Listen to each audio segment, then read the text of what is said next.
So that's everything I had, and on the agenda here, we'll just open it up for general Q&A, and we'll start it right off. All right. Okay. You know that today, I'm just to let people know, I had requested at the last community meeting that we talk a little bit about the black mold that we're finding on the island.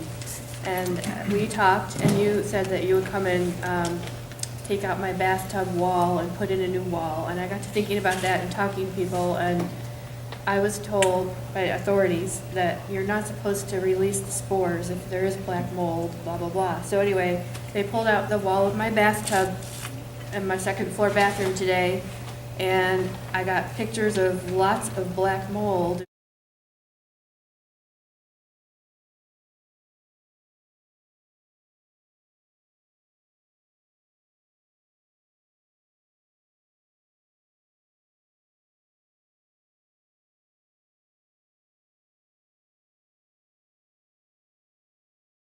We don't know what kind it is yet, but there were no containment procedures for the work. The bathroom door was open, the fan was on, they were dragging garbage bags full of debris down my steps, sitting on my front lawn, and it just seems to me that's a little bass-ackwards.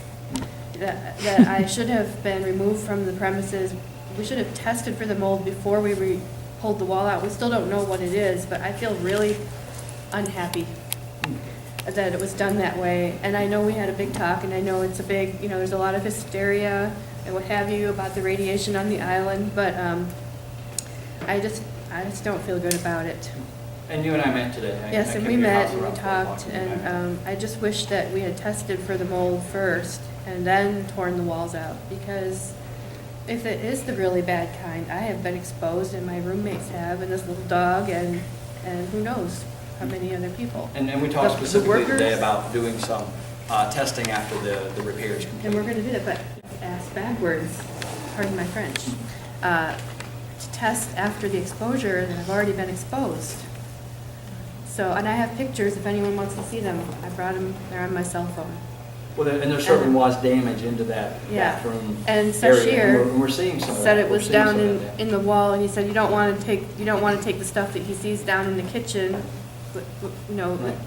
Because then it would mean tearing out the whole kitchen. But then that's probably the next step, is to come into the kitchen area and look up through that kitchen area. Like Catherine says, what is the plan? I mean, that stuff gets in your eye. It goes into your body through your eyes and your lungs. It causes bleeding lungs, mental illness. It causes problems with your brain, and all this stuff. So what if I've been exposed? Well, the way to determine that is with the air testing, and as you and I spoke today, we'll make that arrangement as quickly as possible. You think it's backwards? We'll see if there has been an exposure. All right. Okay. Well, we will. Any questions? Questions? Is this about a website that we can look at? Are you a Villages resident? Yes. Oh, you are. It's the www.thevillages@treasureisland.com.